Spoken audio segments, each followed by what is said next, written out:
1946, para evitar gastos com as tropas, o governo britânico começa a negociar a transferência do poder para a população indiana. A situação da Índia se torna complicada, pois o território indiano possuía vários tipos de religiões, como os hinduístas, os muçulmanos e os budistas. E agora vamos com Natália Mello para maiores informações.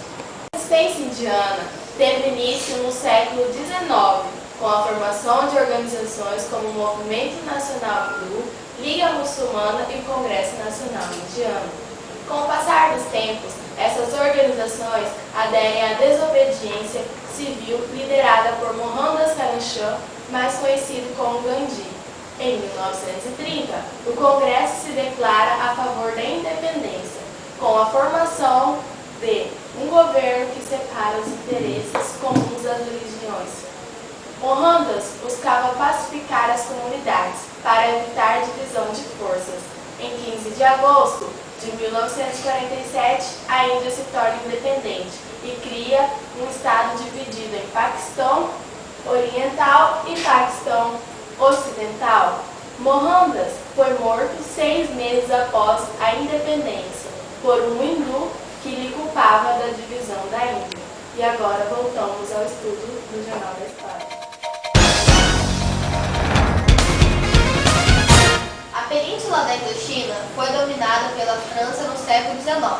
Entre 1927 e 1930, se aliaram ao Partido Nacionalista, China Nacionalista e Partido Comunista, que apesar das diferenças políticas, lutavam contra o domínio francês.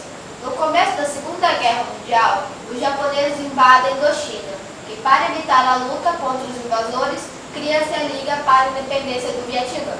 Com a derrota na Segunda Guerra Mundial, o Japão desocupa o Vietnã e que funda em 1945 a República Democrática do Vietnã. A França não concorda e declara a guerra contra o Vietnã, que é ajudado pela China. Após ser derrotada, a França assina o Tratado de Paz na Conferência de Genebra em 1954. Agora vamos ver um pouco sobre a Guerra do Vietnã. Estamos agora com Natália Mello para informações sobre a Guerra do Vietnã. A população do Vietnã, adeptos da união com os comunistas, organizam a resistência contra a ditadura.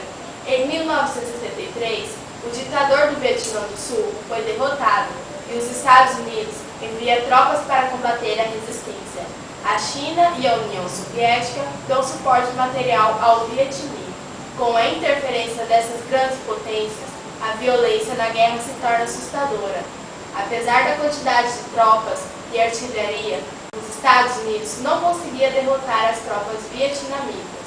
Em 1972, os Estados Unidos começam a retirar suas tropas e assinam o cessar-fogo, que só entra em vigor em 1973. Enquanto as tropas estadunidenses se retiravam, a guerra se estendia até 1976. O Vietnã foi reunificado com o nome de República Comunista do Vietnã.